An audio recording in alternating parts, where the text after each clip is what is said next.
محمد بن ربیع انصاری سے روایت ہے کہ عتبان بن مالک انصاری رضی اللہ تعالیٰ عنہ رسول اللہ صلی اللہ علیہ وسلم کے صحابی اور غزوہ بدر کے حاضر ہونے والوں میں سے تھے۔ وہ نبی کریم صلی اللہ علیہ وسلم کی خدمت میں حاضر ہوئے اور کہا، یا رسول اللہ صلی اللہ علیہ وسلم، میری بینائی میں کچھ فرق آ گیا ہے اور میں اپنی قوم کے لوگوں کو نماز پڑھایا کرتا ہوں، لیکن جب برسات کا موسم آتا ہے تو میرے اور میری قوم کے درمیان جو وادی ہے وہ بھر جاتی ہے اور بہنے لگ جاتی ہے، اور میں انہیں نماز پڑھانے کے لیے مسجد تک نہیں جا سکتا۔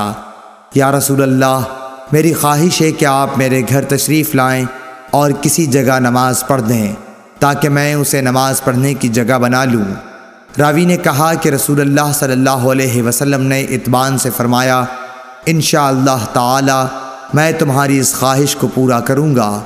عتبان نے کہا کہ دوسرے دن رسول اللہ صلی اللہ علیہ وسلم اور ابو بکر صدیق رضی اللہ تعالی عنہ جب دن چڑھا تو دونوں تشریف لے آئے اور رسول اللہ صلی اللہ علیہ وسلم نے اندر آنے کی اجازت چاہی۔ میں نے اجازت دے دی۔ جب آپ گھر میں تشریف لائے تو بیٹھے بھی نہیں اور پوچھا کہ تم اپنے گھر کے کس حصے میں مجھ سے نماز پڑھنے کی خواہش رکھتے ہو؟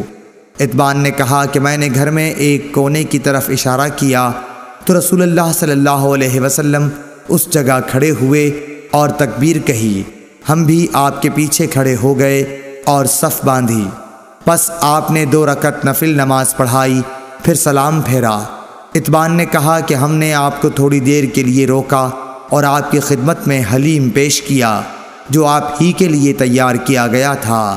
عتبان نے کہا کہ محلے والوں کا ایک مجمع گھر میں لگ گیا اور مجمع میں سے ایک شخص بولا کہ مالک بن دخشن، یا یہ کہا ابن دخشن دکھائی نہیں دیتا۔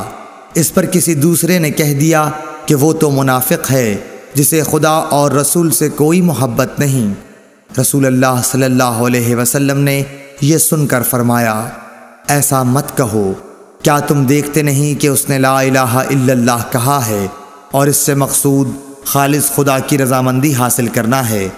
تب منافقت کا الزام لگانے والا بولا کہ اللہ اور اس کے رسول کو زیادہ علم ہے، ہم تو بظاہر اس کی توجیہات اور دوستی منافقوں ہی کے ساتھ دیکھتے ہیں۔ رسول اللہ صلی اللہ علیہ وسلم نے فرمایا کہ اللہ تعالیٰ نے لا الہ الا اللہ کہنے والے پر اگر اس کا مقصد خالص خدا کی رضا حاصل کرنا ہو، دوزخ کی آگ حرام کر دی ہے۔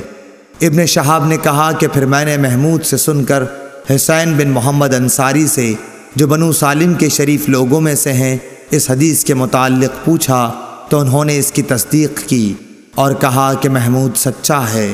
صحیح بخاری حدیث نمبر 425۔